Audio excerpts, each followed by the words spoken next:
Wednesday, 9 a.m. Melanie Griffith was terrific in Chicago last night, and we visited her afterward to tell her so. I take a call regarding placing antennas on the Trump building at 40 Wall Street. Since the World Trade Towers are gone, 40 Wall Street is once again the tallest building in Lower Manhattan. It's not a fact that particularly appeals to me, but it is a fact. Whatever will best serve the financial district is fine with me. I have to say one thing about New Yorkers, and that is that after September 11th, they just continued to move forward and do their best. That took courage, and I think it shows what makes New York City such a great place. I place a call to Governor Pataki and take a call from John Myers, president of GE Asset Management. We've done some deals together, and he's a great guy, and a very smart one. 9:30 a.m. Kevin Harris, a supervising producer for Mark Burnett, is ready to take me on a tour of the sets built in Trump Tower for The Apprentice. He has on some sort of a new vintage bowling shirt, deconstructed jeans with more holes than fabric, and some very original footwear that I can't begin to describe. This guy could make Helmut Lang look old hat. But we make a quick getaway before Norma can see him. The construction site also includes living quarters for the 16 contestants, which is an incredibly stylish 10,000-square-foot loft, probably the only such living space in Midtown. I am pleasantly surprised at the quality of the work, and my trust in Mark Burnett is again confirmed.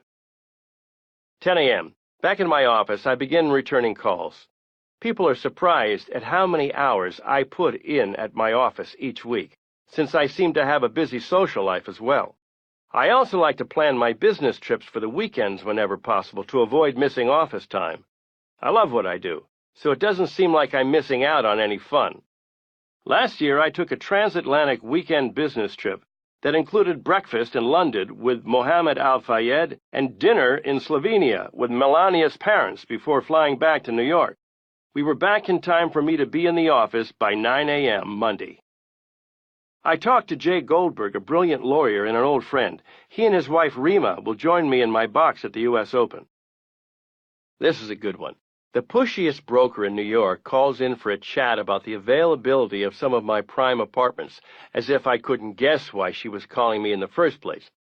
She tries to tell me what my apartments are worth, and I try to control my temper, but she's full of bullshit. Finally, I ask her if she realizes who she's talking to, and surprisingly, she immediately becomes reasonable. Almost every day, I have to remind someone that maybe I know what I'm doing. And while that may sound like I'm tooting my own horn, believe me, it saves a lot of yelling time. 10:30 a.m. The German TV team is ready for an interview in the conference room. They've done a wonderful job in covering Mar-a-Lago a few months ago, which I appreciate, and so we're doing a New York interview. They are professional and enthusiastic, and all goes well. You see, I've done so many interviews that at times they can be boring for me. So if the people are interesting, it helps a lot. Just this year, both of my sons did their first TV interviews, and that was exciting. The Today Show did a Father's Day program, and Matt Lauer interviewed Don Jr. and myself, which was great fun. Both Matt Lauer and Katie Couric have a knack for making anything entertaining, and I enjoy them tremendously. 48 Hours interviewed my younger son Eric and myself, and aside from some slumping on his part, Eric did a great job. The media really isn't anything new to my kids, although they've been protected from it to a certain extent. 11 a.m. I receive an invitation to attend the show of Oscar de la Renta's new collection, and I call Melania. We decide to attend. I've never gotten tired of fashion or fashion shows. To me, it's an unbeatable combination. Beautiful women and beautiful clothes, especially Oscars. My agency, Trump Model Management, has managed to put itself on the fashion map in a relatively short time. I started it about 5 years ago. We've got some top models, and I enjoy watching this business become more and more successful. I called John Tutelo for an update, and we discuss a few things that we think could be improved. I called Paula Shugart, president of the Miss Universe organization, to go over a few things with her. An interviewer recently asked me what motivated me to buy the rights to the Miss Universe pageant. My answer was that I love beautiful women, and I'm also a businessman, so it seemed like a good idea, which it has turned out to be. Sometimes things are that simple. I realized early on that I was an aesthete by nature, being attracted to beauty in both people and buildings. My work has shown that some early self-knowledge was right on target. I take a call from Ricardo Bellino, a businessman in Brazil. We are working on the Villa Trump together in Brazil, and he's also asking me some questions for his upcoming book on the power of ideas. I mentioned that ideas are door openers, the first step. Without a first step, there won't be any other steps to take you where you want to go. It's a visual process. Perhaps that's why I'm a visionary, but a well-grounded one. When it comes to great ideas, the first questions I ask myself are, yeah, but is it possible? Will this be feasible? If I can see something being accomplished, I know it is a possibility. I guess that's why I'm a builder. I start from the ground and go up from there. I write a congratulatory note to Kitty Carlisle Hart for her 93rd birthday. In addition to being multi-talented, she's been a true philanthropist, and New York is lucky to have her. I always like to watch her on television. Those of you who remember the television show To Tell the Truth will know what I'm talking about. I write another note to a high school that has asked me for advice and also asked who my favorite U.S. president might be. I decide to start with a quote by Abraham Lincoln, who would have to be my first choice. I will study and prepare, and perhaps my chance will come. Always humble, always hardworking, always studying. Lincoln is a great example for high school kids. 11:30 a.m. The entertainment channel is ready for an interview regarding The Apprentice. It goes quickly and well, and we're done in 5 minutes. 12 p.m. I call an employee at a large property who has not been as attentive as his position demands. I tell him that his bad performance is not his fault, but mine. I simply hired the wrong person by overestimating his capabilities. I add that if he'd like to change my mind about my initial mistake, it's up to him. He promises to take care of things right away, and I think he means it. I ask Andy Weiss to come in. His office is about 110 feet down the hall, but he can hear me. The reason we don't have an intercom system is because we don't need one. This often startles visitors, but as I see it, why have more gadgets than necessary?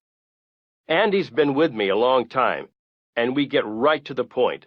The meeting's over in less than 5 minutes. I call Beverly Sills, one of the most wonderful opera singers of all time, and an equally wonderful person. I may not enjoy sitting through an opera, but I have always respected opera singers and enjoy the highlights of opera. Beverly is remarkable in every way, and I always enjoy talking to her. 12:30 p.m. I decide to have a slice of pizza for lunch, and I read a few of the letters that have come in. Here's one from a young man in the Bay Area of San Francisco who writes, "This letter is an appreciation for inspiring us in hard times. Please continue writing your books and influencing people to live their dreams." He'll be happy to know that's exactly what I'm doing, even as I eat my pizza and read this letter. Here's another one from a family in Germany who thinks I should run for president and invites me to stay at their home. A business proposal comes from a group in Wales who would like me to work on a housing development with them. 12:45 p.m. I call Brian Boudreau, my executive of security, and tell him I want to go over to Trump Place, my development along the Hudson River. We go over to the west side and check out what's going on with construction. We meet with Paul Davis, the CEO at the Hudson Waterfront Associates, and take a walk around. I get daily reports, but there's nothing like seeing things for yourself. Paul has a big project on his hands, and he's doing a terrific job. I've encountered a lot of opposition from staunch West Siders about this development, but gradually they are beginning to see that these buildings will be an enhancement to their neighborhood. The West Side is thriving like never before, and even as an East Sider, I've got to admit that the West Side is a great place to be. 2 p.m. Back in the office, I start returning the 22 calls that came in. That's another reason I don't like to be out of the office too much. The backlog of calls can get out of hand. The first call I return is to United Cerebral Palsy, as I'm on the advisory board.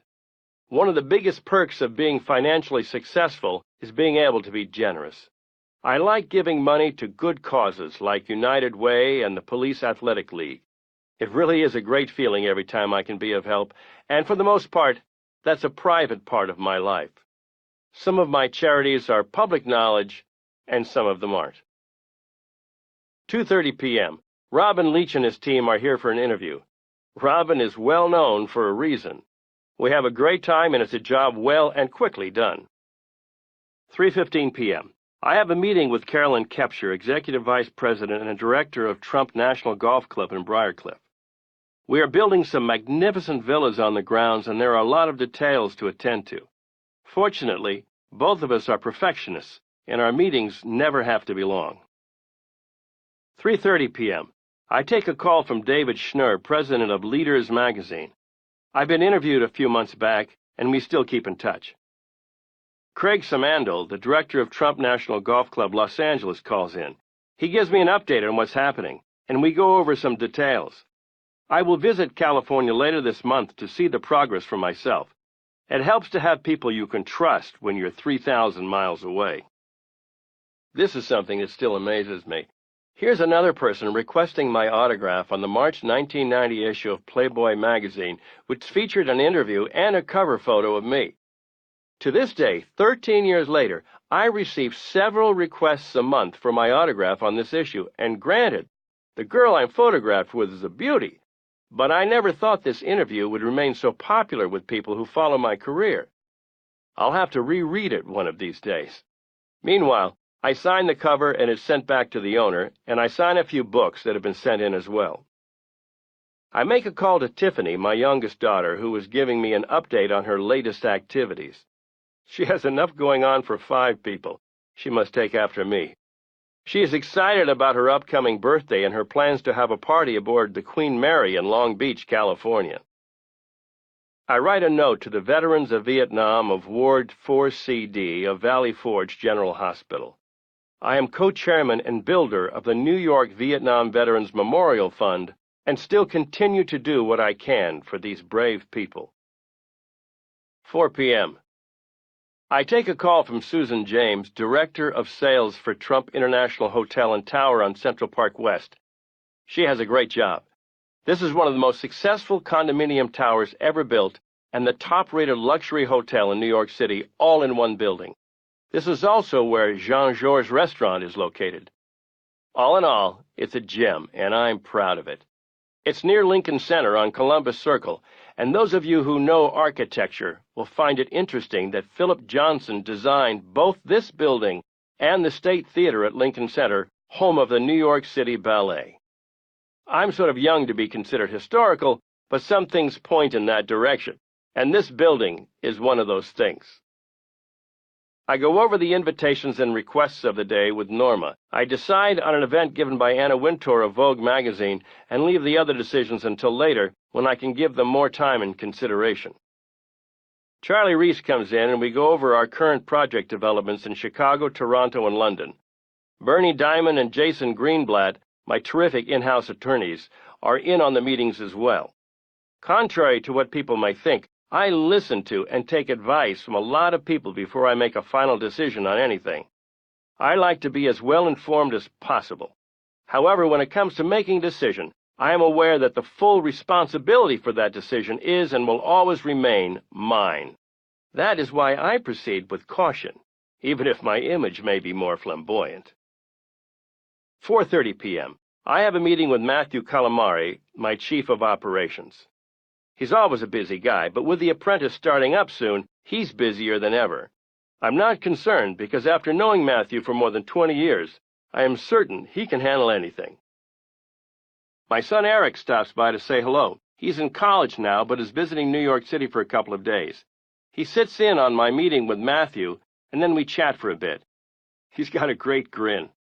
I love it when my kids visit, and we decide to have dinner together tonight. 5:15 p.m. I write a welcome back letter to the members of the Mar-a-Lago Club. We are finishing a new ballroom, and it will be magnificent. One visitor to the Mar-a-Lago Club remarked that F. Scott Fitzgerald and his friends would feel right at home there. I had to agree. I'm looking forward to the new season, and I fly down most weekends during the winter. I return a few calls, including one to Larry King, one of the sharpest interviewers of our time, another to a reporter for the Star-Ledger in New Jersey, and one to a reporter doing a story on the wonderful and very smart Russell Simmons. John Myers, the president and CEO of GE Asset Management, calls in. He's a terrific guy in every sense of the word, and we are active together with the Damon Runyon Cancer Foundation, along with Dale Frey, who preceded John at GE and likewise did an absolutely fantastic job. These are two guys worth knowing.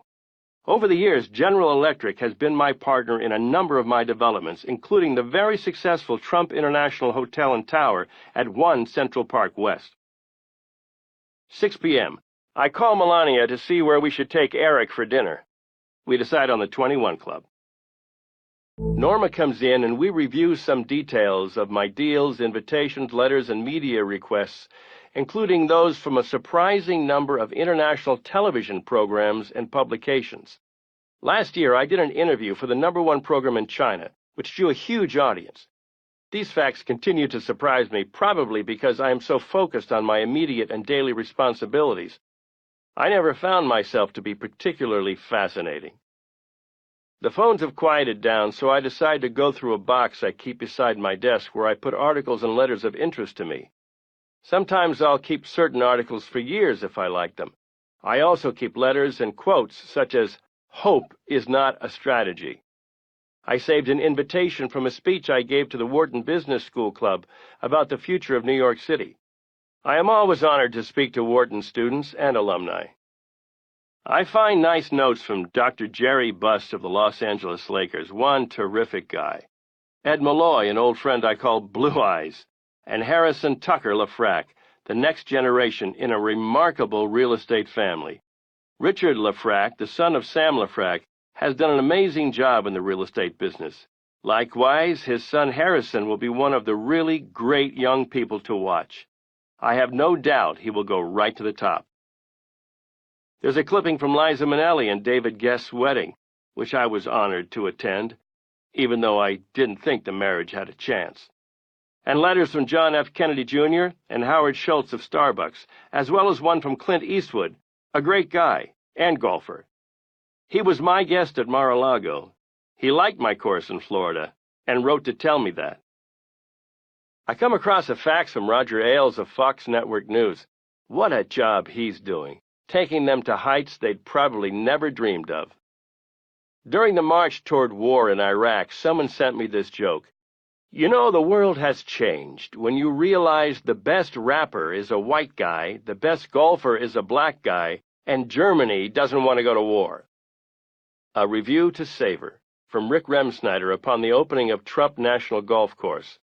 Trump National's par 3 13th hole, which features a breathtaking 100-foot man-made waterfall behind the green, is one of the most challenging and spectacular holes in the world. Music to my ears.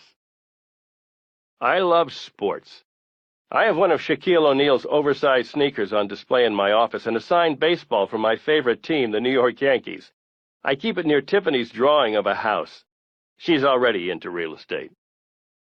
Speaking of real estate, I've saved an article about how I sold the land under the Empire State Building for $57.5 million in March 2002. New York real estate can be a wonderful business. I've also clipped a profile of another great success story, developer Steve Witkoff, who owns the Woolworth Building and the News Building, in addition to valuable property in London. In an interview with a London newspaper, Steve described me as the only real estate person in this world who can brand his name individually. In my opinion, it's not going to happen again. Donald is a master at marketing. But you can't market and be a master at marketing unless you've got great product. It doesn't work like that. They say Coke are masters at marketing Coke, or Nike, they're masters at marketing Nike. You know what? They've got the best drink and the best sneakers. Well, Donald develops the best buildings. It's a fact of life. He's a great developer. No one wants to give him credit for that. Finally, I come across a postcard from my gorgeous daughter Ivanka and an old postcard from my parents. I miss them. I still have 2/3 of the box to go through, but I'm on for dinner with Eric and Melania, and I don't want to be late. 7 p.m. I pick up a large pile of documents to take with me, say goodnight to Norma, turn off the lights, leave my office, and head up to my apartment. It's been a good day. Business tip. Keep a box by your desk for mementos of the people and events that matter in your life and career. Reviewing the contents every now and then will keep you aware of your good fortune.